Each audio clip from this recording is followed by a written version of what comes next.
knows that to succeed in the modern world, you have to learn to control certain events, right?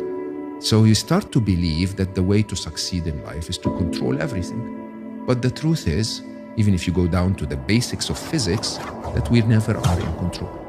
That the absolute design of nature itself, of the universe itself, is entropy and chaos.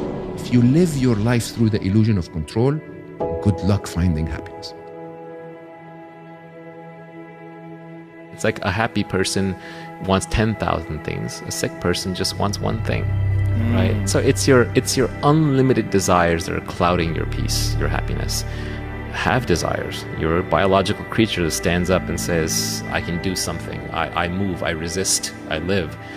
But just be very careful of your desires. This is the oldest, most trite wisdom. Desire is suffering. That's what it means, right? Every desire you have is an access where you will suffer. So just don't focus on more than one desire at a time. The universe is rigged in such a way that if you just want one thing and you focus on that, you'll get it. But everything else, you gotta let go.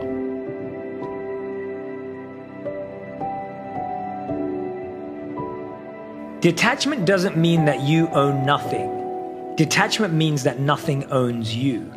And when you look at detachment through that lens, it means, can I use everything that I have for a higher purpose? The best use of your talents and skills is not to use it to become rich, famous, and successful, but to use it in the service of others. Plant trees under whose shade you do not plan to sit. So I think we elect to ignore the spiritual at our own, and it causes a deficit for ourselves and for our culture and for our planet. I think that we are too easy to identify ourselves as individuals. That idea is fortified daily through, as we said before, the stimulation of primal desires, that which anchor us to the self, and we ignore that we're here for such a short while, that we're all basically the same as one another. Those that acknowledge that something is giving me the gift of life, the more you acknowledge it, the more of it you experience. So I'm not here to tell you what to believe spiritually. I don't believe in that.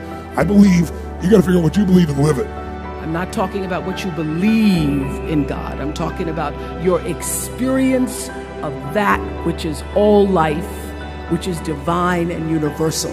I'm talking about the big deal.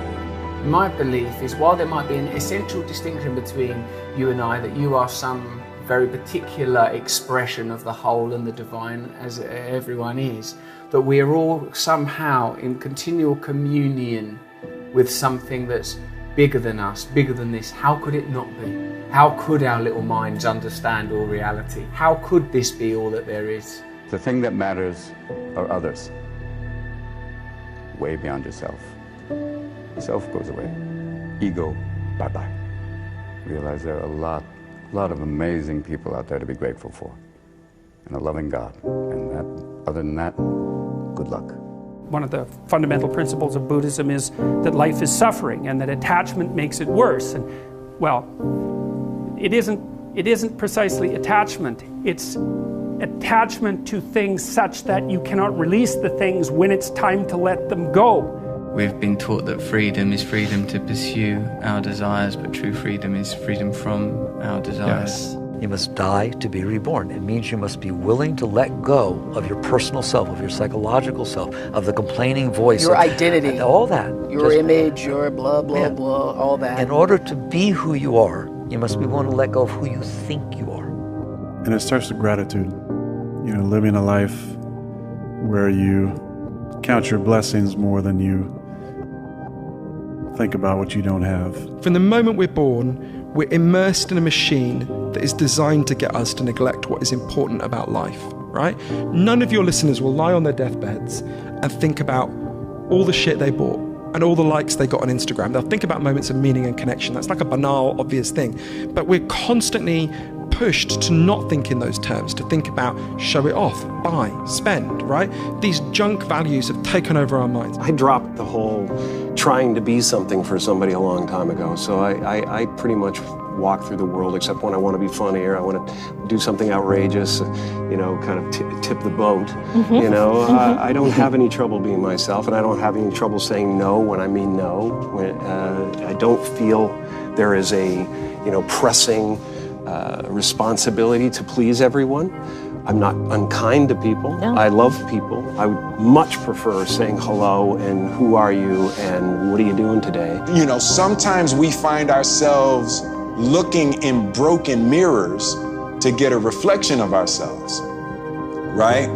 And the greatest tragedy is when you look into a broken mirror to see if you're pretty, right? And you're gonna let that person tell you about your inner qualities. And the greatest tragedy is when you look in a broken mirror and you're gonna change your face to try to look good in a broken mirror. Man. If every time someone asks you a question, you try to say the right answer, your entire life is a test. And when did you have the most anxiety in grammar school and high school? No question. On test day. No question. So your entire life become this test.